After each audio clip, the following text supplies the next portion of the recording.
Coming up on the Social Grenade podcast, part 1 with guest Frank Crinite. Because they're relying on the dealer too much. It's my own business. So I open the door to my own business and I get up and I just go. I can still go into the dealership I want, but I brought everything home. Is there everybody I get it back to? And I go through it and I just go through and write down everybody that has tried to get a hold of me. And I make sure I get back to everybody. Side of a business, which everybody should be doing, is customer flow from referrals, from body shops, from insurance companies. There's like, man, you probably are just working on just previous customers and referrals. And I am intentionally going out and farming, prospecting, marketing myself on a daily basis. It takes 16 seconds. I knew it. A master of everything. If you just set aside 45 minutes, right? You can just actually schedule out all your social in 45 minutes.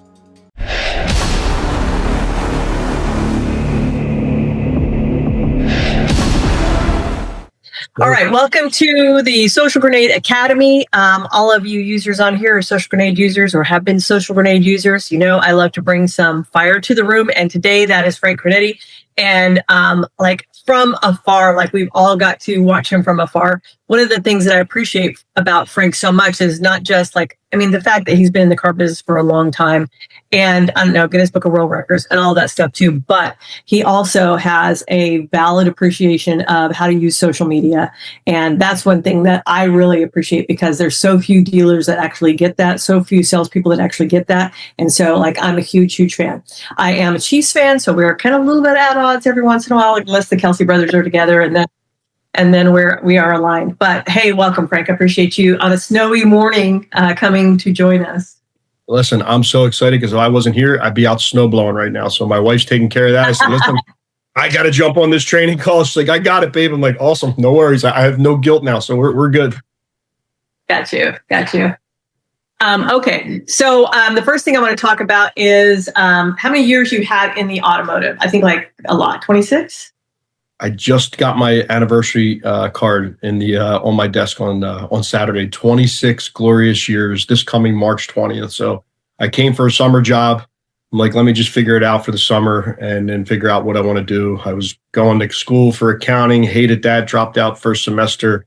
I was doing this kind of door-to-door sales as you build referrals and switching electric companies for people. It was great, but it was just wasn't my thing. I just didn't see a long-term career in it. And I quit that. And my dad's like, dude, go get a job or get out of the house. So I'm like, all right, let me just go through the paper. And I seen this ad. It said Honda. I'm like, I have a Honda Prelude. I'm like, I know about Hondas.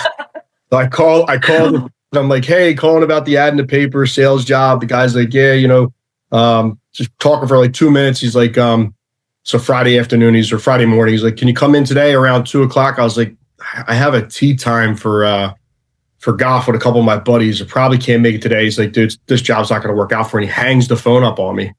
I'm like, oh man, I'm like, these guys are serious. So I called back. I'm like, listen, I didn't realize it was that important.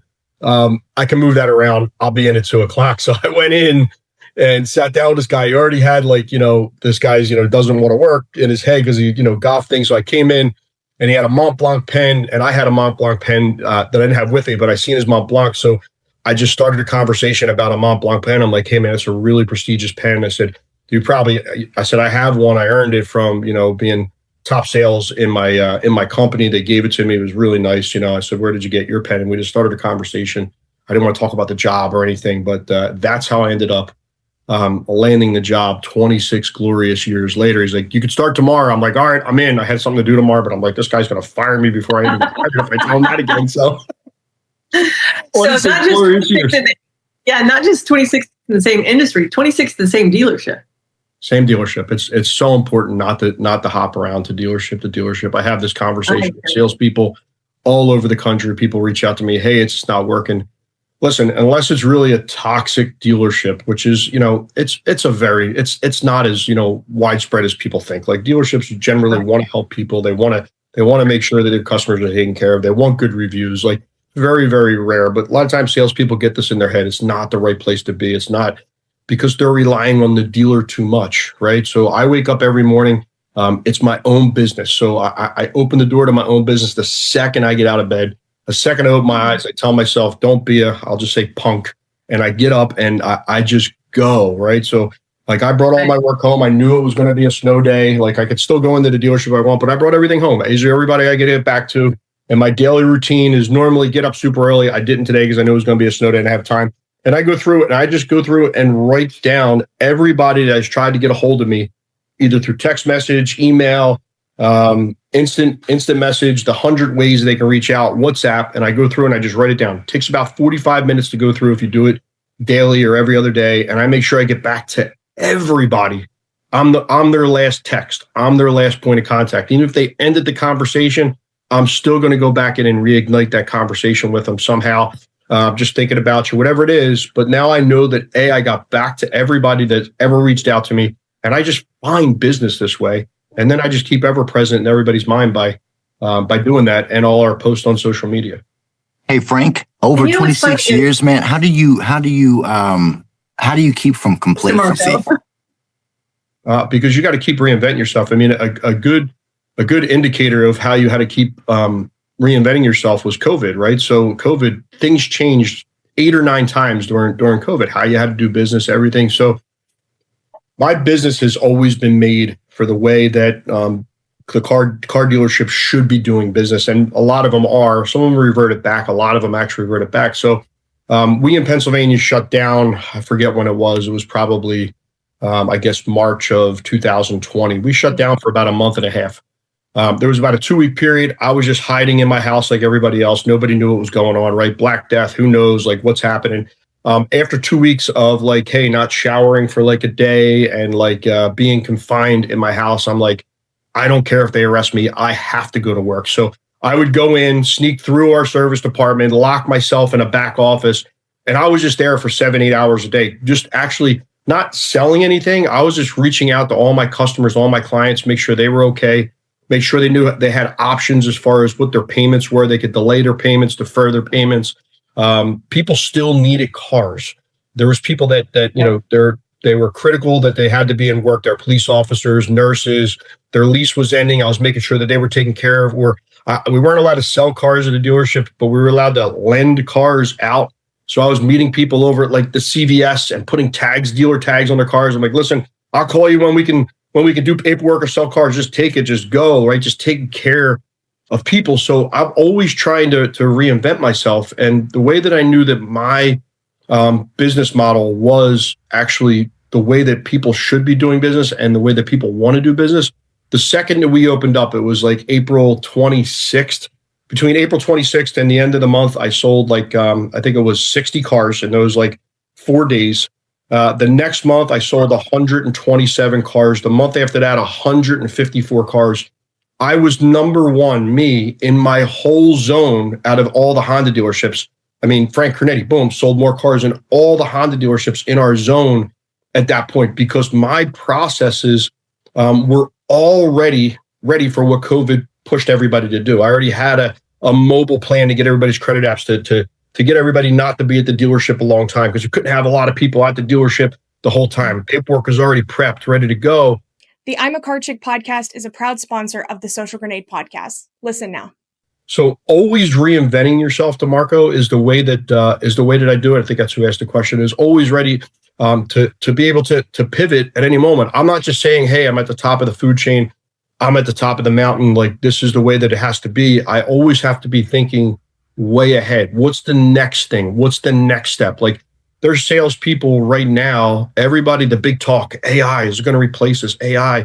Well, if you don't adapt yourself and integrate AI into everything pretty much that you're doing, your processes, how you follow up with your customers, how you post online, your lead generation, the way you generate leads, then yes, long story short, and a lot of the salespeople probably are going to go away because you're not going to need, that many people to sell X. I think the whole formula in the car business is, you want everybody to average between 10 and 12 cars. And if you have X number of salespeople, you'll sell X number of cars. Well, that medium, that average is going to go up, which means they're going to need less and less salespeople.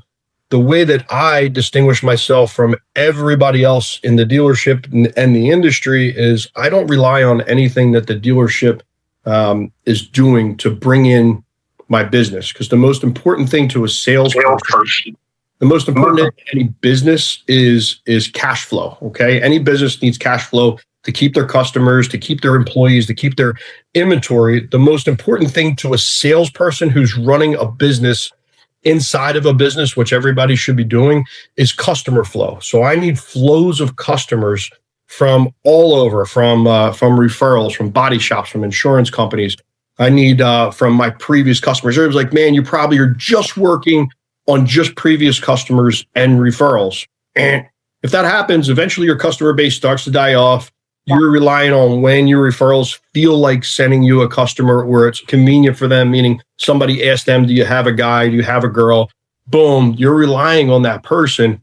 I am intentionally going out and farming, prospecting, marketing myself on a daily basis to make sure that these customer flows are filled up. So when the rest of the industry is having a bad month, I have so many salespeople reaching out to me right now. Hey, man, do you have 10 minutes? Do you have 10 minutes? I get 10 minutes to death, and those 10 minutes aren't going to help that person, not going to solve their problem for the most part. So we started our Pinnacle Society to help high-level salespeople who at the dealership, everybody thinks that they have it figured out because they're selling 25, 30 cars. So they get left alone with training a lot of times. And then I have my own Frank's Elite that I help try train and market salespeople that are started yesterday or been in the business for 20 years, just trying to grow and come up with fresh ideas. But you always got to be reinventing yourself. You need to keep your mindset, your motivation, like focused on the next thing. Don't let all that dealership, drama and, the sales are down. There's a foot of snow. I'm excited there's a foot of snow outside. You know why? The rest of the sales industry, they're taking a snow day. They're clearing off cars. They're doing whatever they're doing, watching Netflix for 12 hours today, right? So I brought all my work home. Everybody else in this area is home. They're stuck in the house. They're watching the news. They're scrolling through social media. It's really hard for me to get a hold of a lot of people during the week. They're busy, kids, games, work, general stuff. Today is the day. Not today. I dominate my marketing on a day like today. Like, I wish I did the snow dance last night. We were all doing the snow dance because I'm going to crush it for the rest of the week. I'm going to line up appointments, car sales, marketing, get back to everybody. People are going to be like, dude, Frank's calling, answer the phone. It's somebody I can actually talk to. I don't have to deal with my family for 10 minutes. I don't have to watch Netflix. I don't have to do anything. So you're actually celebrated when you call or text rather than I got to talk to Frank. So you got to switch your mindset around and always be reinventing yourself is the long answer short. Okay. To give. And, I think one of the things I think about, like if I were a salesperson that's barely eking out 10 a month, and those numbers are like from 1980, like NADA put out those. Hasn't changed. You should have salespeople selling 10 a month. Like seriously, like nothing has changed. Technology, CRMs, all of the things that have come along, BDC setting appointments for you. Like seriously, if you've been a 10 car a month guy for like 5 or 6 months, that's a rut. That is not like I'm a consistent part of the recipe. And so I think about like all that you do, and then how do you have the time for all of this? How do you have time for Pinnacle? How do you have time for Frank's Elite? How do you have time to like literally handwrite? And I love that you handwrite because I handwrite too. Like I handwrite everything all the time. I haven't evolved to digital anything. I'm not connected to the digital, so I handwrite a lot. How do you have time to do all of that? And I would imagine be a decent husband, even though your wife's out snow plowing right now. Yeah, but she loves that. I didn't make her. She enjoys it. She woke up at 7:30 and she goes, "Do you think I can go out there soon?" I'm like, "It's still snowing." Like she's excited. I'm out there. I'm watching her from my room right now. She loves it. So if she didn't, I would do it. It's not a big deal. Listen, you make time for things that are important to you. So the thing that I used to say back in the day is like, man, like I don't have time. I don't have time just meant it wasn't important to me, right? So right, it's exactly right. If it's important to you, you can make time. I'm one of the busiest people in history. Like I believe that I am. I help run a very successful charity that gives back to our local community. I have a couple other businesses, the Pinnacle, everything. I'm deeply involved with my kids. I have 3 kids. Like they're the most important things in my life. So. When somebody says they don't have time, it just means it's not important to them, or they don't know how important it is to me. So when somebody asks me for my time, I either have to make sure that it's important to me or it's so important to them that I do give them my time. Right. I hear you. There's ways to do it. That's your most valuable asset, right? Like, and so I think that there's probably a ton of structure when you talk about processes. Like, that's the gold. What's that gold standard for you on those processes? And that structuring has to be like that process has got to be like, it's like breathing now. So my processes are very refined, and I refine them every single day, especially with work. Like, I know how many steps it is if I leave my office and make a left and go to the finance office, or I leave my office and go to the right. And go that way. So like, it's only 6 steps difference, but you take 6 steps times 30 times I'm in that office. You know what I mean? That's 180 steps. People are like, dude, stop. No, like that's really it. Like you actually can refine your processes to be more efficient every single day. Or like, you don't hang out in the finance office. You don't watch people work. A lot of people in the car business give something to somebody and then they wait and watch them do it, right? You wait for numbers, you're waiting for the finance, you're watching them do their job. There's always things that I can be doing. Now, listen, we're busy. I sold 14 cars on Saturday. Last Saturday, I sold 16 cars. In the middle of that, it was 12-day, 10. So we're busy, but I work from 10:30. I'm at the dealership. I'm working a lot, but I'm at the dealership from 10:30 in the morning. I like to get out of there at 6:30, usually closer to 7 right now because I'm so busy. And that's Monday through Thursday. And I'm off Friday, never go into Friday unless it's a special Friday or they really need help at the dealership. Like, I'm talking once, maybe twice a year. And then Saturday, I'm out of there as quick as I possibly can. It's like 9 to 3, 9 to 3:30. Every once in a while, just like we know the car business, I'll get caught up. For the most part, I'm like, hey, dealer tag. I'll see you Monday. I have other things in my schedule that I want to do, especially with the kids, right? The kids are never going to really care that dad sold 3 more cars, but they're going to care that, I wasn't at the cheer event. I wasn't at the basketball game. I wasn't at the wrestling tournament. So, I try to make sure that what's important to me stays important to me, not just my goals. Okay, so you sell, let's say that, I'm just going to make a number. Let's say that on average, you sell between 10 and 15 cars a day. And you still have time for social media. I wish that was it. No, it's about 100 and some a month. Just say 100 to 100 and some months to 150. I've sold up to 170. So every day is not 10 cars a day. I would love that to be, but that's not it. Okay, so, but how do you have time for social media? Because your social is fire. It takes 16 seconds. Everybody just thinks that I knew it. A master of everything. Like, and listen, I've done this a few times, but if you just set aside 45 minutes, right? You have yourself a professional account, not a business account. I never suggest anybody has a business account. You want a personal page, turn it into a professional account.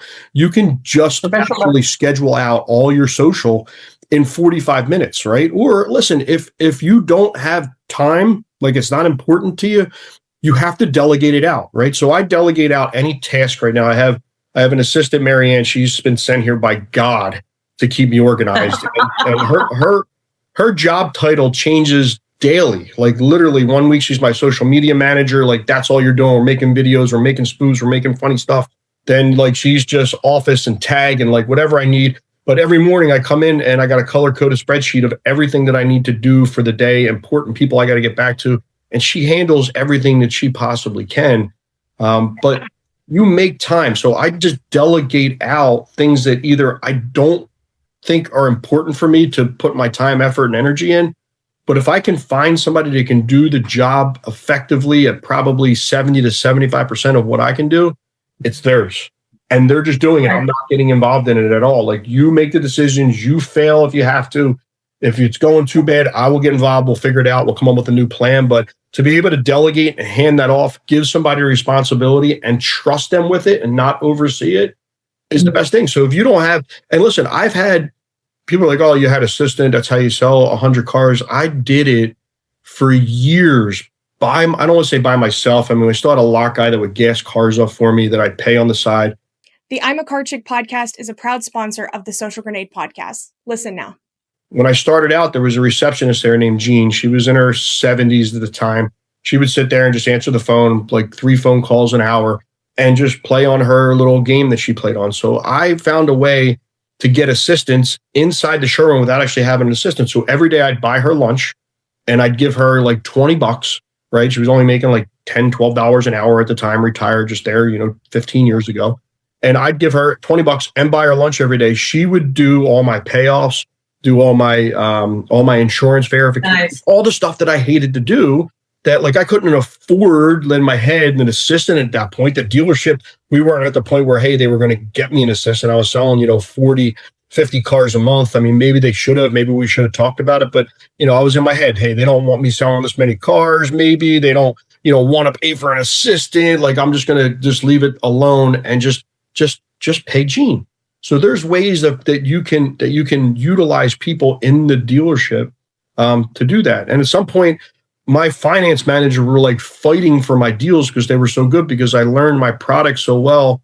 All my back-end product, warranties, gap insurance, security guard, the etching in the windows, all the ceramic coating that I would sell 2 to 4 products on every single car deal that they were basically fighting for my deals. So they were like, dude, hey, we'll do your insurance verifications. We'll do your payoffs. So there's ways that you can utilize people inside your dealership for things you don't want. Well, and what you just said is gold, right? So like, I think that there are a lot of salespeople that probably do that well, but I think there's also a lot that go, oh, that's the finance manager's job. I'm not gonna spend my time explaining gap or talking about these back end products. And so then for the customer experience, it's horrible, right? Because they have no idea what they're walking into the finance office. Now this guy's now trying to sell them something else and they feel all closed back up again. And it wasn't a warm handoff and the finance manager is fighting for every bit of back end he can get when the salesperson could have set all of that up in the beginning. They're stuck there for a while anyways at your desk. Why did you stop selling whenever you did the vehicle? Why were you not talking about gap insurance on the test drive? Why were you not talking about ceramic coating on the test drive? Like while you're in the middle of all there's ways to plant seeds for things that are actually important and that people actually need to protect themselves. And the way that I do it is I buy almost every product that, I need, all my leases, all my cars, tire and wheel. Like I purchase all that stuff myself because I see the value in it. And then like we call it Delco here where I live, the potholes in Delco, like you would think you were in the middle of a war zone. And the nicer the neighborhood, like the worse the streets for some reason. I can't figure it out, but it's forever that I get phone calls. Hey, can you check did I get this? I'm like, yep, you got it. Just here's a number. Just call them. If you can't, let me know. I'll get your car towed in here. So, we're ever present in making sure that everybody's protected. But if you just say it's not my job, then you have the wrong attitude, right? That your job is to make sure that you're in the wrong career is getting the right experience, right? The right experience and the right products and the right protection, so that they want to come back to you. And just handing it off to somebody that they don't know, that they don't necessarily trust, then, to me, you're not doing the job for the dealership. You're not doing your job, for the customer with total transparency. That's how I win with that. Yeah. What's funny is, like you said, like it takes 12 seconds to make a post. And Social Grenade is an app that I created. And we timed me, like the fastest I've ever gone into the Social Grenade app, because it already has a ton of pre-built content in there for them to work into their mix, because creating every day is a brain drain if you're not creative, right? And so inside the app, we've got over 300 graphics in there that are anything from service tips, finance tips, their OEM vehicles are in there, engagement posts, all the stuff is built in there. And we timed it one time. The fastest I've ever logged into Social Grenade, decided what post I wanted to, and got it to Facebook was 12 seconds. So that was funny that was your time. But on average, I'm about 17 seconds to make a post. And so we did that. Listen, you can utilize utilize ChatGPT. I'm not good at making posts. Great. Feed all your information into ChatGPT on a daily. Put all your posts.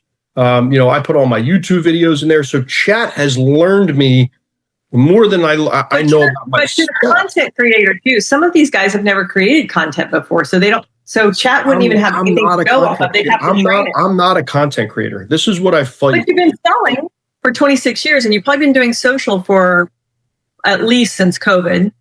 I've been doing social for 15. But I'm saying, like, some of these haven't. So like you have a lot to feed it, right? And you got that. And so like I can do the same thing, right? I can give it my YouTube videos, my TikToks, all my stuff, and go, okay, now here's who I am, blah, blah, blah, make this stuff. And so they have to, if they go into ChatGPT, they're going to have to train it, just like you're saying, on who they are without the backup substance to feed it to it. So they're going to have a dialogue with it and then go, hey, ask me some more questions that you need to know about me. I always tell Chat that. Ask me what you need to know about me to create, thumb scrolls, stopping posts on social media. If I go in the chat right now and ask you anything about a Honda, it will basically respond to me and say, why would you ask me this question? You are the expert on it, and you could probably answer it better than I can. Like literally, that's how it is, because I fed all the information into chat, into Perplexity. Right now, I use these on the daily to make sure that my processes are refined, my posts are as good as they possibly could be. It's easy. It doesn't take long to do that. Like if you're off today, like you can literally learn it in a half hour. It's not hard to use. It's super simple. It's not like you're writing code or doing anything. You're copying and pasting and putting it in there, and it does almost all the work for you. Now, I always take it and I put my own little spin on it, Delco spin on it, Frank Crinite like spin on it, because it doesn't do it perfect. It's not a human, right? It's not, but it'll help you. It's a tool. It's like if you're a carpenter and you show up to the job, right? Do you show up anymore with a hammer and a screwdriver? Well, if you do, then all right, somebody may hire you, but it's going to take you way longer to get the end result than if I screw up with a nail gun and like a hammer drill and a screwdriver that's built into a drill. I'm going to be able to get that job done faster and more efficiently. People are like, well, the old school guy with the hammer well, I get that, but in our business, it's speed to market. Everything does not have to be perfect. It's speed. I need to be in front of everybody constantly, persistently. Listen to this. Like, people follow me. They love me on social. Frank, we love your social, blah, blah, blah, blah, blah. I guarantee that 70%, and my number might be low, 70% don't even listen to the videos. They don't even listen to them. They just see them. Right. So what you're actually saying doesn't matter, right? Just the fact that you're posting and staying in front of everybody, being consistent, and it doesn't have to be all about work. It should never be all about work, right?